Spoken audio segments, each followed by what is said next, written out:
Many who have known and been touched by these wild, roadless forests have lent a hand towards their protection.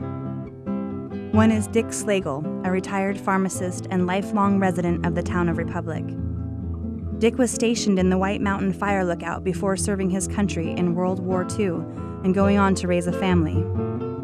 Eventually, he started the Kettle Range Conservation Group, which later merged with Conservation Northwest.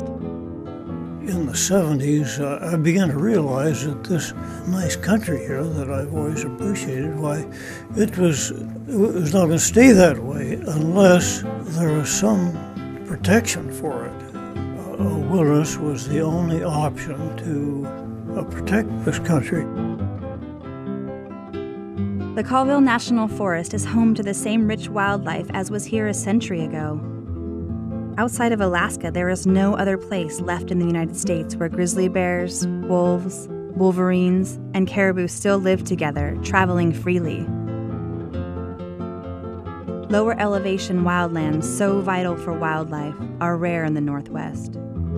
The Columbia Highlands has little rock and ice, but a lot of mid-elevation forests. These forests afford food, water, shelter, and migration paths for all animals big and small, from carnivores like lynx and wolf, to mule deer, bull trout, and the countless birds, small mammals, and other critters that are the essence of ecosystems. As climate change alters the natural world, the need grows for large, connected wild areas to allow wildlife room to move and to adapt. The Columbia Highlands is seen by many scientists as a critical lifeline for the movement of wildlife between the Cascades and the Rockies. One of the most important things that we can do for wildlife in the Cascades is to persuade Congress to designate wilderness in the Columbia Highlands. It's all connected.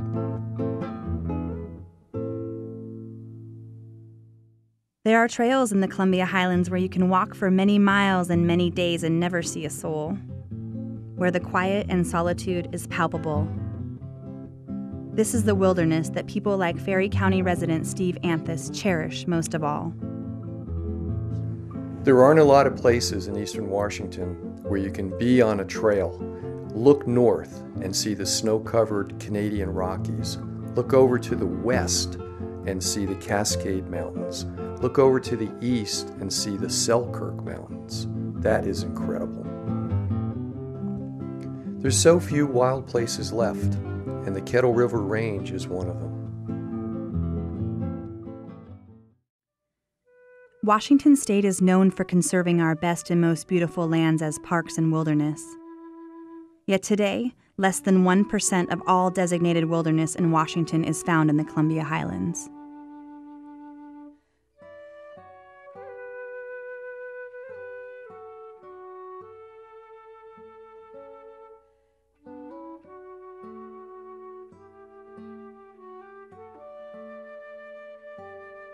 There is no other way to protect these wildlands from logging, mining, and off-road vehicle abuse than by Congress safeguarding them as wilderness, a formal designation born through the Wilderness Act of 1964. Designating wilderness is the surest way to provide lasting protection of our most special places for future generations. The lands we've just toured are big, quiet, without roads, and utterly wild. They are long overdue for wilderness designation. Local collaboration has created an historic opportunity to protect Columbia Highlands wilderness and to sustain local communities and wildlife from the Cascades to the Rockies. But it's up to us to take the message forward. Join us in calling on Congress to pass a wilderness bill for the Columbia Highlands to benefit all of Washington. Write or call Senator Maria Cantwell and Eastern Washington Representative Kathy McMorris Rogers. Urge them to support a lasting protection for the Columbia Highlands wilderness.